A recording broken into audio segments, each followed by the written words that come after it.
Hey everybody, welcome to Magical Mythical Phoenix. My name is Eddie Phoenix, and today we're going to talk about how everything you know about your history and the textbooks that you've ever read about history could be completely false.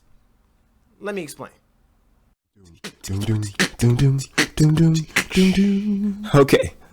Now, we grow up in school learning about secondary and primary sources. Primary, of course, being that the person who is telling that story was actually there for what they're telling, and the secondary is about the actual history of what happened, but that person who is writing isn't there. So there are your distinctions about primary and secondary. Now, let's talk about memory. There's short-term memory and there's long-term memory. Short-term memory is 15 to 20 seconds, which is great when you're trying to cram all this information for a term paper that you eventually have to put on the actual test. So when you put it on the test, it's easier for you to actually remember what you saw and you could pass the test. Long-term memory can last for as long as it can be retained in the brain. But here's the issue with long-term memory. Long-term memory can be affected by what a lot of scientists like to consider basically the mental editing of the actual visual video that you took of that event. So let's make it clearer for you. There is such a thing as false memory. Now, false memory is when you think you remember something that happened, and you kind of do, like you remember it was sunny outside, but you don't exactly remember who did what and why.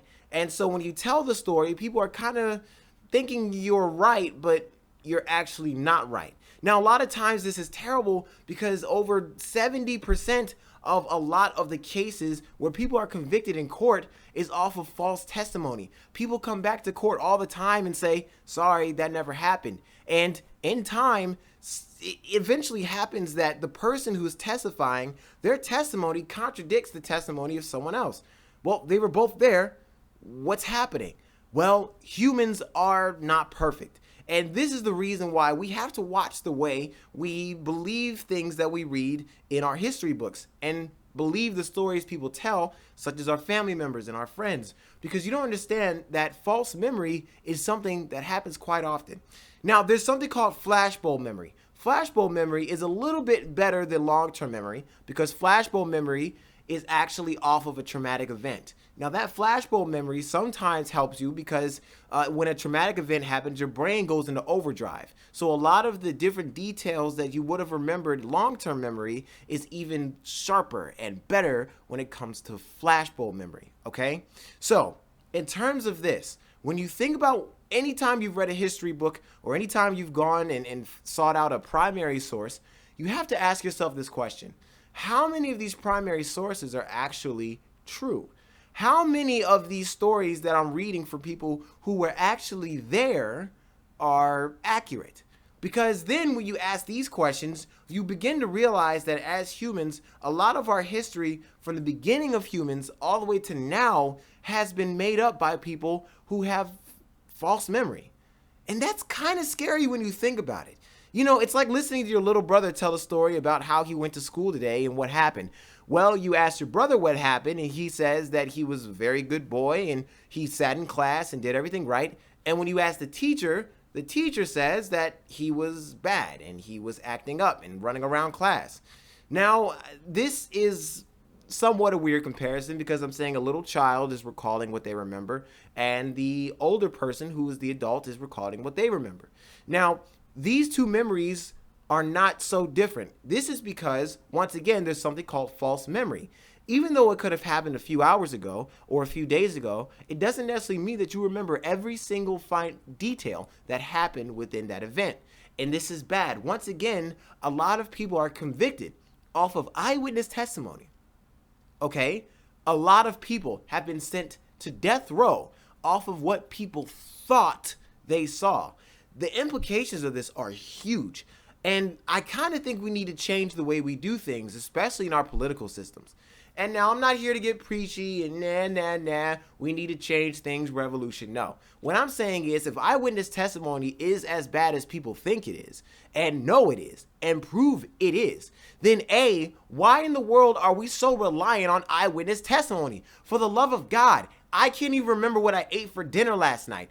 How in the world am I supposed to remember this guy who shot this other guy and where the bullet was and why it happened and, you know, all these things that I'm probably going to be asked in court on the stand.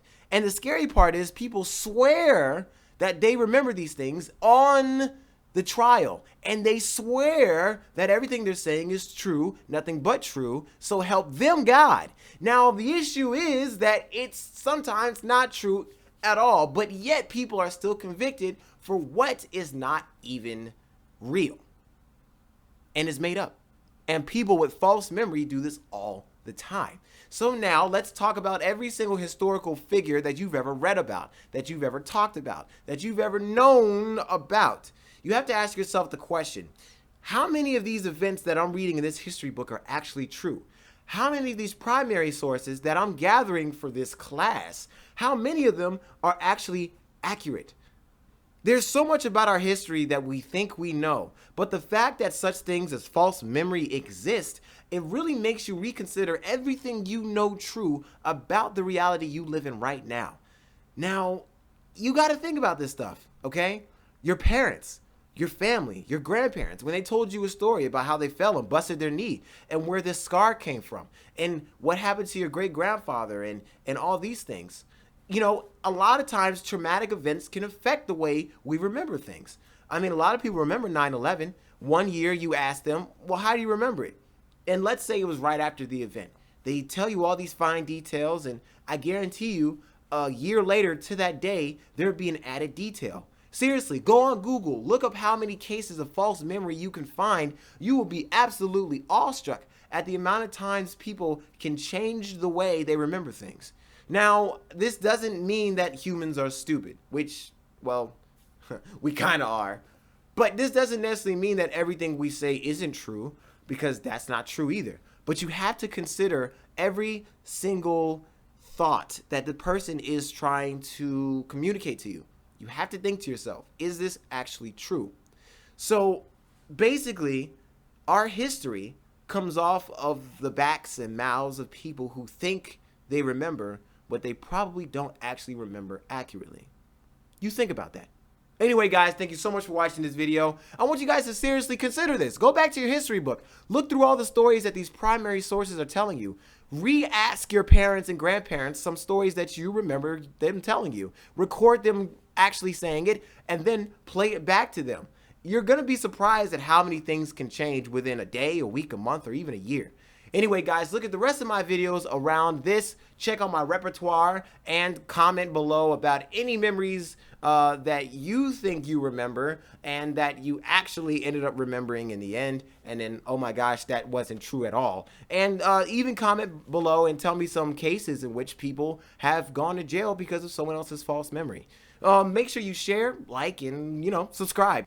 And then you could become a part of this channel, a part of this community. We're growing. We're getting there. We're almost at 700 subscribers. 700! That's mind-blowing. I mean, seriously, become a part of this community. We're growing. We're doing awesome things. And I'm going to start live streaming soon, so make sure you be a part of that. Anyway, guys, thank you so much for watching. I hope you have a great day and a better tomorrow. I'll see you guys later.